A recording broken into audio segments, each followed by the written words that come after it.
예, 안녕하세요. 법학개론 문제풀이 과정입니다. 먼저 1번을 보게 되면 법과 관습에 관한 설명으로 옳은 것은 이렇게 되어 있습니다. 그래서 간단하게 상식선에서 보면 법과 관습, 법은 인위적으로 사람이 만드는 거죠. 인위적으로. 근데 관습은 자연 발생적으로 형성된 것이다.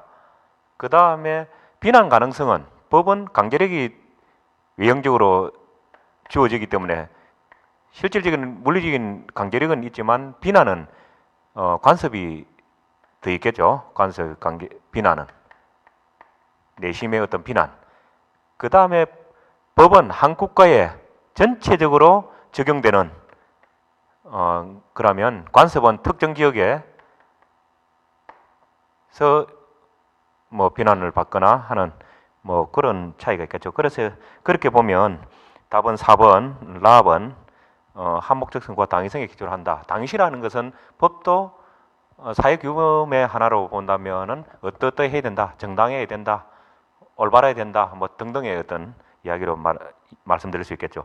2번 법적 안정성을 강조한 말과 거리가 먼 것은 안정성이라는 것은 법이 사회의 어떤 변화 이런 거에 영향을 받지 않고 법의 제 모습으로 그대로 유지하려고 하는 그런 성격이죠. 그래서 악법도 법이다. 그러니까 악법이지만은 법적인 어떤 안정성 그런 것은 유지해야 된다. 이런 뜻이죠. 악법도 무질서보다는 낫다. 그래서 법으로서의 안정성을 이야기하는 것이 될 것이고 법은 함부로 변경돼서는 안 된다. 이게 직접적인 거죠. 그래서 안정성에 대해서 이야기하는 거죠. 그렇게 되면 라번이 답이 되겠죠. 그 다음에 조리와 조례에 대한 설명 중 옳지 않은 것은 여기서 우리가 쉽게 봐야 될 것은 조리라는 것은 사물의 어떤 일반적인 이치 뭐 이런 뜻이죠. 근데 조례라는 것은 우리가 인위적으로 만든 그런 자치법규죠. 지방 자치단체에서 의해서 만든 자치법규다. 그래서 옳지 않은 것은 해서 근데 서로 무관하다. 이게는 맞는 말이 되겠죠. 그래서 조례는 규칙의 상위 규범입니다. 우리 그 법 단계설 켄젤의 법 단계설 할 때 헌법으로부터 해서 법, 명령, 조례, 규칙까지 그것을 알면은 고를 수 있는 법이 되겠죠. 그렇게 해서 라번 답은 라번이 될 것이고 그 다음 4번에 다음 중 틀린 것은 해서 나와 있습니다. 그래서 우리 조금 전에 이야기했던 켄젤의 법 단계설이라든지 어떤 법의 우선순위라든지 이런 것을 묻는 내용이 되겠죠. 그래서 법의 우선순위하고 법원의 적용 순서 이것을 헷갈리지 않게끔 묻는 문제가 되겠죠. 그렇게 하면 되고 5번 다음 중 사회법에 속하지 않는 것은 일상적으로 어떤 사회적 약자를 배려하는 그런 법들을 이야기하죠. 그래서 근로기준법이나 노동법이나 보험법, 연금법 이런 것들이 해당되죠. 6번 공법과 사법의 구별에 관한 설명 중 옳은 것은 이라고 되어 있습니다. 그래서 공법, 사법 실익이 없이 구별하거나 이런 논할 리가 없겠죠. 그 다음에 각 나라에서 있던 양자를 구별하는 특히 독일을 중심으로 한 대륙법계 이런 것 우리도 대륙법계 속에 어떤 법을 유지하고 있죠. 공사법을 구별하는 걸 우리가 앞 시간에 배웠죠. 공사법의 구별 규정에 관해서는 공익설, 주체설, 통치관계설 그 외에도 통합설, 그다음 법률관계설 등등의 그 설이 있다는 거 적시되어 있던 부분입니다. 그래서 공익설 하면은 어떤 뭐 공익을 보호하느냐, 사익을 보호하느냐, 뭐 목적설이라고도 하기도 하고 주체설이라고 하면은 그 주체가 국가냐, 사인이냐, 뭐 이런 뜻이죠. 그래서 답은 다 번이 되겠죠. 다 번이 되겠다. 그 다음에 국가의 3요소가 되겠죠. 이런 것들을 주장하는 학자는 해서 이런 거는 상식적으로 정답을 내어두면 되겠죠. 법 단계설을 이야기하는 켄젤도 나와 있고 그 다음에 아리스토텔레스 요거는 법하고는 조금 다소 거리가 있지만 정의라는 개념을 최초로 사용한 그런 사람이 되겠죠. 그래서 답은 에리레크인데 우리 첫 시간에 법과 생활에서 법은 도덕의 최소한이다 하는 이런 말을 했던 독일의 공법학자가 되겠다라는 이야기를 하죠. 그 다음에 나온 김에 그 라드부르의 법 한목적성의 유형 뭐 이런 그런 정도는 암기를 해둬야 되겠다. 다음 장 8번 보시게 되면은 법의 실질적 효력에 관한 설명으로 부당한 것은 이렇게 되어 있습니다. 그래서 법의 효력성은 궁극적으로 국제법에 의해서 보장된다. 법의 효력성이라는 것은 사실은 법이 강제력을 갖고 있느냐 없느냐 이 문제죠. 그래서 답은 다번이 되겠다.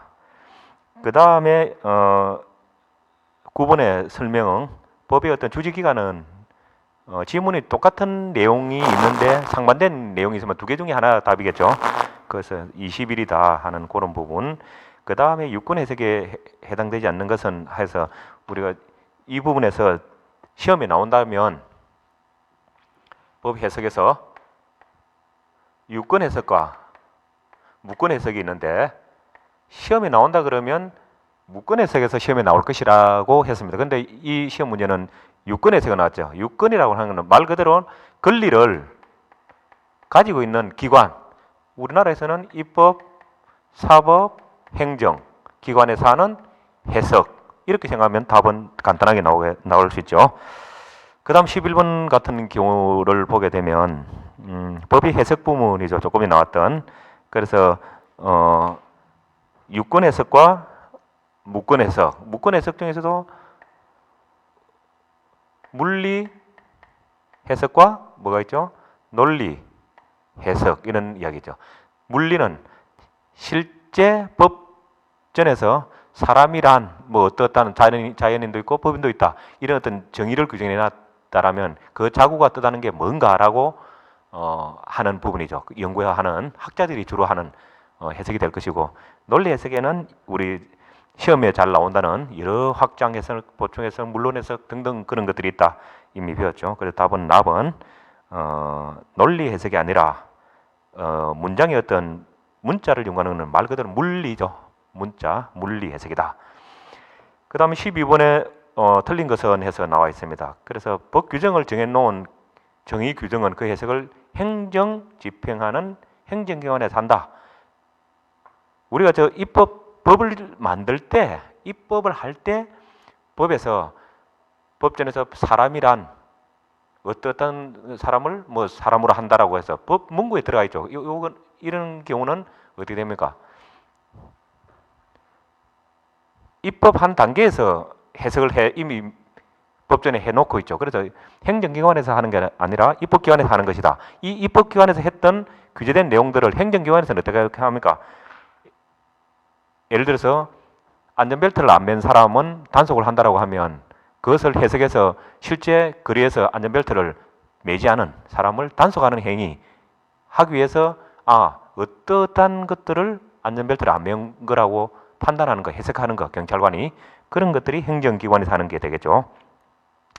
그 다음에 13번에는 법 해석과 정의에 대한 설명이 틀린 것은 이렇게 되어 있습니다. 그래서 우리는 실제 법 조항을 예시로 들어놓고 이것이 간주인지 추정인지 묻는 문제가 2, 3년에 한 번씩 나오게 된다. 그래서 이 내용도 기출문제를 재해석해놓은 문제다. 그래서 민법 28조에 나오는 실정 선고를 받은 자는 실정 기간이 만료한 때에 사망한 것으로 본다.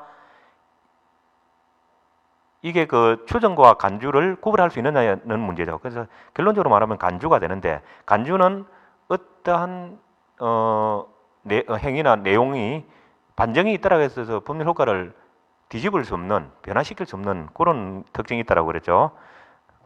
그래서 답은 나번이 되겠다. 추정이 아니라 간주다. 14번에 국제사회에서 법의 대인적 효력에 관한 입장으로 옳은 것은 이렇게 되어 있습니다. 그래서 우리 속기주의, 속인주의 뭐 이런 이야기를 하죠. 그래서 나번에 속기주의를 원칙으로 하고 있고 속인주의를 보충적으로 정의하겠다. 속기주의는 어떤 어느 국가의 국적을 가지고 있느냐에 불문하고 한 나라의 어떤 영토 안에서 죄를 범하실 경우에는 그 나라의 법에 적용을 받게끔 하는 그런 게 원칙이고 보충적으로 속인주의 국적에 따라서 그 나라의 법을 적용하겠다 하는 그런 이야기죠. 다음 장 15번 실제법과 절차법. 이런 거는 간단하게 실체법은 그 말 그대로 어떤 행위가 범죄가 되고 하는 그런 내용들을 법으로 정해놓은 법전 형식으로 있는 법을 말하는 거죠. 그래서 민법, 상법, 형법 이런 것들을 이야기하고, 절차법은 그러한 실체법들을 위반한 행위들을 어떤 소송 절차를 통해서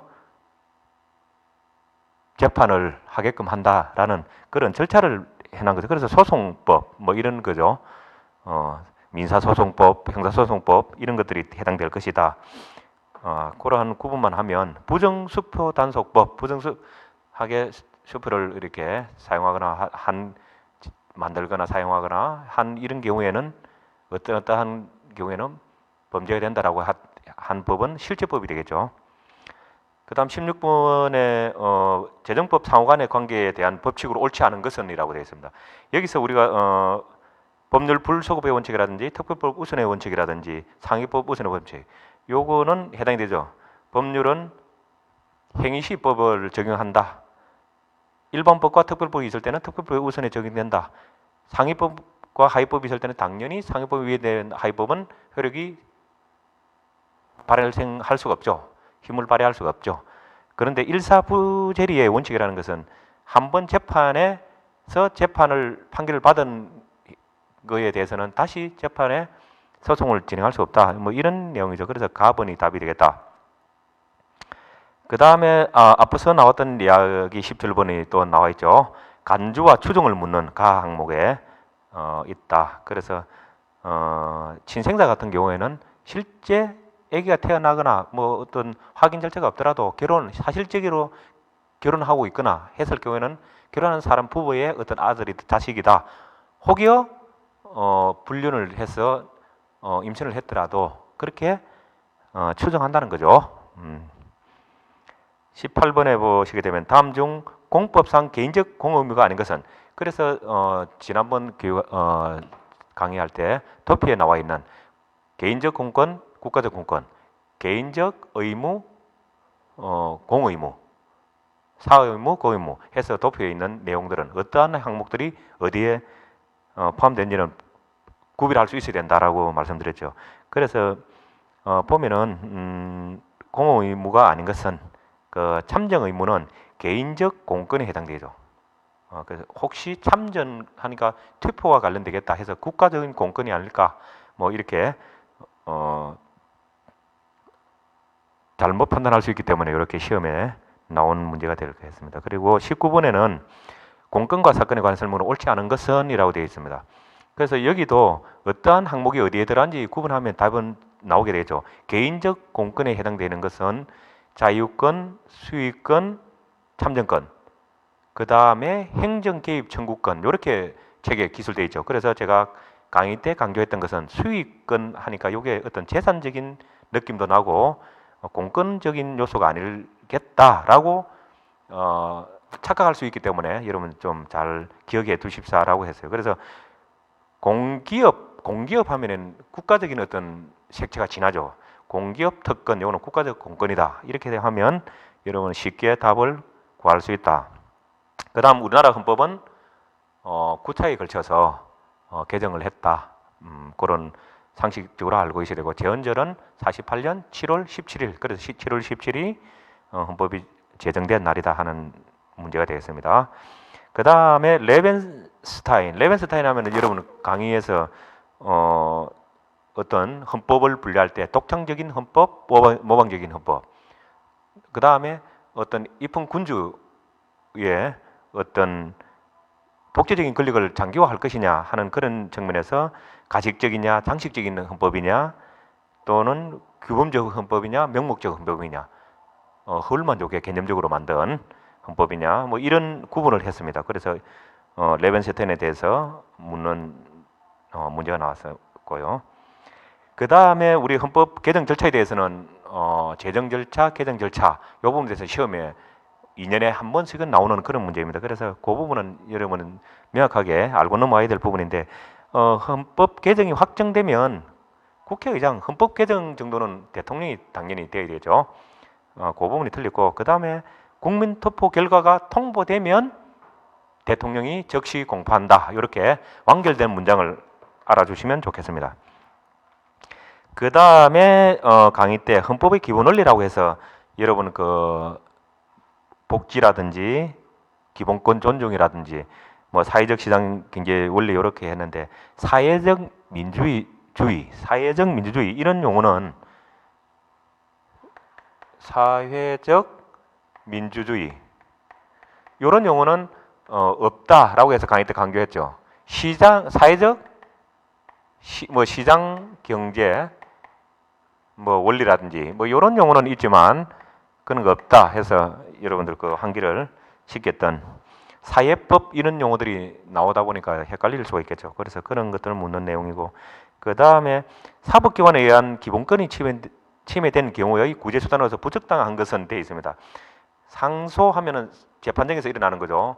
상고하고 하급심에서 상급심으로 이렇게 제기하는 행위, 재심, 다시 재판을 받게끔 심판을 받게끔 하는 부분, 형사보상 청구 마찬가지. 그런데 손실보상 청구라는 것은 뭐죠?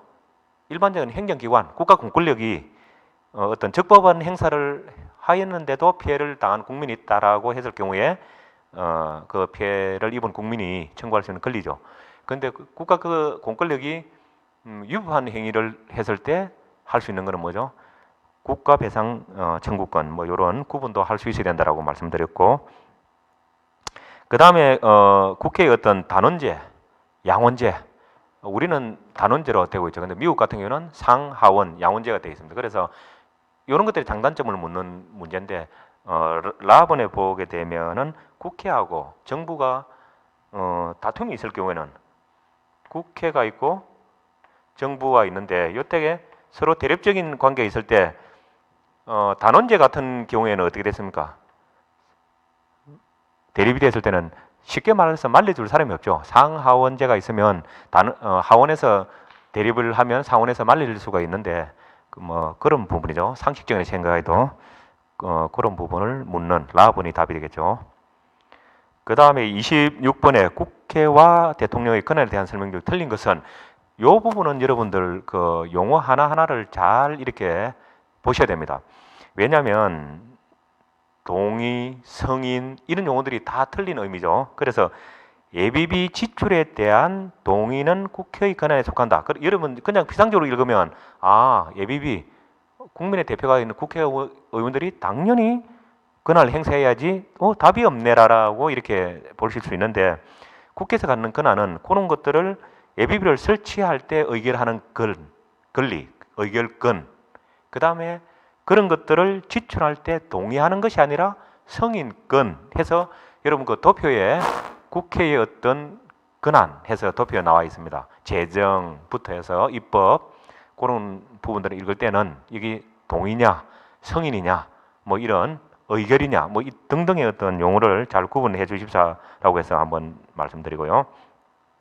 그 다음에는 기본 원리 이런 부분들은 여러분들 기본적으로 다 외우셔야 되는 부분이고요. 넘어가겠습니다. 그리고 미성년자 법정 대리인의 동의 없이 할 수 있는 행위가 아닌 것은 그래서 여러분 그 미성년자의 어떤 행위할 수 있는 부분에서 미성년자의 어떤 부분은 상세하게 읽어볼 필요가 있는데 그래서 상행위 같은 경우에는 대리인이 허락을 했을 경우에는 독립행위를 할 수 있다라는 게 나와 있죠. 그래서 그런 부분들을 알고 있는지 묻는 문제가 되겠습니다.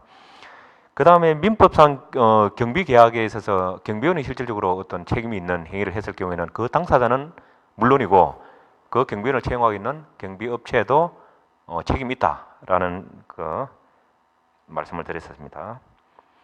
그 다음 장에 넘어가면 31번 문항, 32번, 33번 같은 경우는 여러분 그 책에서 도표에 어떠한 청구권이 어떠한 요소들을 분류됐던 그 도표가 있습니다. 그 부분들은 여러분 그 충분히 구분할 수 있는 하면 되겠다 해서 그 구분할 수 있으면 31번부터 33번까지는 쉽게 정답을 맞힐 수 있는 부분입니다. 그래서 34번을 보게 되면은 갑이 을에게 농담으로 차를 사주겠다고 약속했다. 우리가 농담하는 이야기 이런 것들을 의사표시를 법률적인 용어로 하면은 비진의 의사표시. 진의가 아닌 진의, 비진의, 진의가 속말 진짜가 아닌 비 의사 표시죠. 그러니까 농담인 거죠. 농담 삼아 하는, 그렇게 이해해 주시면 되고, 그 다음에 쭉 넘어와서 36번에 보게 되면 민법상 불법 행위로 인한 손해배상을 설명한 것으로 옳지 않은 것은 이렇게 나와 있죠. 그래서 실제 태아는 불법 행위에 대한 손해배상 청구에 있어서 이미 철저한 것으로 보지 않는다가 아니라 태아의 권리도 있다라고 우리 공부한 바가 있습니다. 그렇게 이야기하시면 되고, 그 다음에 37번 민사소송법상 항소에 관한 설명으로 옳지 않는 것은 이렇게 되어 있죠. 항소장은 어디 됩니까? 항소하는 행위는 하급심에서 상급심을 하는 거죠. 그래서 당사자 간의 어떤 그것을 주고받고 하는 사항이 아니다 하는 거, 너무나 상식적인 이야기죠. 다음 장. 자, 이 부분도 조금 헷갈릴 수 있겠죠, 여러분. 우리 민사소송의 심리 방식의 어떤 기본 원칙이라고 볼 수 없는 것은 다 좋은 말로 되어 있기 때문에 여러분 답이 없다라고 생각할 때, 우리 심리 방식은 뭐죠? 학력이 낮고 때에 따라서는 문법적인 어떤 기술 능력이 없는 국민도 기본적인 권리를 보장받을 수 있도록, 자기 의사를 표현할 수 있도록 구술주의를 한다라고 해서, 여러분 그렇게 생각하면 서민으로 해야 될 것 같은데 법정라는 그런 상식을 깰 수 있죠. 그래서 구술주의 해서 공부한 바가 있죠. 그 다음에 쭉 뒤로 한번 넘어가 보면, 경찰관이 어떤 적법 절차에 의해서 피의자를 구속하는 행위, 사람을 함부로 인신을 구속할 수 없잖아요. 그런데 특정한 권한을 가진 사람이 하는 것은 정당 행위죠. 일반 국민이 어떤 할 때는 정당 방위 뭐 이런 거죠. 의사가 하는 행위, 의술의 행위, 이는 라번 정당 행위가 되겠죠. 42번 옳지 않는 것은 이라고 되어 있습니다. 요거는 우리 저 도표에 나와 있던 걸로 기억되죠. 고의를 구분해 놓은 게 있었습니다. 그래서 요게 라번에 보면 개괄적 고의냐, 택일적 고의냐, 이런 것을 묻는 겁니다. 그래서 지문에 나와 있는 택일적 고의라고 하는 것은 결과 발생은 뻔합니다. 사람을 죽이려고 하는데 어떤 칼로 찌르거나 총으로 쏘면 죽는다는 것은 결과는 확정적인데, 그런데 이 A라는 사람을 생각하고 했는데 B인지 A인지를 헷갈릴 수가 있죠. 조금 쉽게 말씀드려서, 그랬을 경우에는 결과 발생은 확정적인데 A냐 B냐가 오가는 그런 부분은 택일적 고의라고 하죠. 그래서 택일적 고의를 설명해 놓았고 개괄적 고의를 갖다 이렇게 오버랩 시켜 놨네요. 그래서 그 부분이 틀리다. 개괄적 고의라는 것은 택일적 고의와 다르게 이제 객체가 너무 많아가서 무엇이 그 결과가 일어날지 참 확정짓기 힘든 그런 부분이죠. 그래서 그 부분들을 구분할 수 있느냐 하는 부분이 되겠네요. 그 다음에 43번 부분은 미성년자 관련된 부분이기 때문에 13세 소년 이런 부분은 너무나 쉽게 구분할 수 있을 것이고, 그 다음에 집행유예 기간에 어떤 다른 죄를 하게 되면은 너무나 가중처벌되는 거죠. 효과가 없어지는 게 아니라 그런 부분은 너무나 쉽게 알 수 있고, 그 다음에 형벌의 종류라든지, 그 다음에 이것이 국가적 법이냐 개인적 법이냐 도표에 나와 있는 어느 요소에 들어가는지 구분은 잘 해야 된다고 했죠. 그래서 그런 부분들 하면 47번까지는 너무나 쉽게 넘어갈 수 있습니다. 48번에 보시게 되면 형사소송법에 관한 설명 중 옳지 않은 것은 이라고 되어 있습니다. 민사소송이 소송을 들어가면 절차법이죠. 절차법이고, 형법 하면은 실체법이죠. 실체법이 어떤 실체적 진실을 추구하는 거에 되겠죠. 그래서 그런 부분들을 48번에서 문제로 나왔네요. 그 다음에 쭉 넘어가 보시게 되면 51번에 보면 다음 중 공판 절차를 설명한 것은 해서, 우리 공판 절차 앞 시간에서 배웠습니다. 그래서 공판 절차는 그냥 여러분들 이렇게 절차를 아시는 분들은 머릿속에서 하나하나 이렇게 생각하면서 이어나가면 되겠지만, 모르시는 분들은 공판 절차에서 그냥 암기를 쭉 해두시는 게 좋겠죠. 시험에도 간간히 나오는 문제이기 때문에 나압은 진술 거부권 고지로부터 피고인 신문까지 요 절차는 여러분들 그냥 암기를 해두십시오. 52번 상법이 명시적으로 규정하고 있는 회사가 아닌 것은 해서 상법에서 규정하고 있는 법은 회사명은 5가지가 있었죠. 그래서 그 5가지를 기본적으로 알고 있느냐를 묻는 거죠. 그래서 5가지는 유한, 합자, 함명, 주식회사, 유한 책임회사 5가지를 묻는 문제가 나왔습니다. 그 다음에 53번에 보시게 되면은 상법상 각 회사의 공통된 해산 사유에 해당되지 않는 것은 이런 문제는 2, 3년에 꼭 한 문제씩 나오게 되죠. 그래서 특히 공통된 해산 사유 하면은 아셔야 되겠죠. 그래서 전체 이사들의 동의 이런 부분들은 사실 특정 회사에게만 해당되는 그런 내용입니다. 그래서 그러한 부분들을 이제 묻는 문제가 나왔고요. 그 다음에 우리가 우리나라 특이하게 근로자의 어떤 쟁의 행위를 헌법상에서 어떤 권리로 이렇게 헌법에 명시되어 있다고 그랬죠. 그래서 쟁의 행위, 움직임, 단체 행동권 이런 이야기를 묻는 문제가 나왔고요. 그 다음에 56번 같은 경우는 어떤 사회의 어떤 병폐를 바로잡는 그런 의미에서 수정 자본주의에 입각한 법 질서에 가까운 것. 그래서 예전에는 어떤 절대적인 어떤 개인 어떤 권리 자유를 보장했다라면은 지금은 차차 개념을 뛰어넘어서 복지, 공공, 책임이 없어도 무과실이 있더라도 기업이 과실을 지어야 되는 무과실 책임 뭐 이런 식의 어떤 방향으로 나아간다라고 했습니다. 그래서 그러한 어떤 사회법이죠. 사회 여기서 말하는 뭐 어떤 개인적인 약자를 보호하는 이런 어떤 의미가 들어있다라고 보면 되죠. 그 다음에 저 59번으로 넘어가 보도록 하겠습니다. 그 나머지 부분들은 그 묻고 있는 지문 자체가 답이기 때문에 그렇게 여러분 공부할 때 기본적으로 알 수 있는 내용이기 때문에 넘어가게 되고요. 그 다음에 59번 같은 경우는 행정기관 자체 내에서 어떤 부당한 행정행위의 어떤 취소나 변경을 구하는 절차, 행정심판이죠. 그러한 행정심판 절차를 거쳐도 안 될 때는 그때 행정 어떤 소송으로 간다. 어떤 전치주의 뭐 이런 이야기를 했었습니다. 그래서 그런 내용들은 알고 계시면 되겠죠. 그 다음 60번 같은 경우는 공무원도 어떤 특별한 법적 어떤 규제가 있는 것 외에는 사실 그 어떤 권리 부분들은 보장받아야 되는 거죠. 특히나 국가 배상 청구권 하면 어떻게 됩니까? 국가의 불법적인 어떤 행위에 대해서 피해를 입은 국민이 당사자가 청구할 수 있는 권리죠. 손실 보상 청구권은 적법한 국가의 어떤 공권력의 어떤 적법한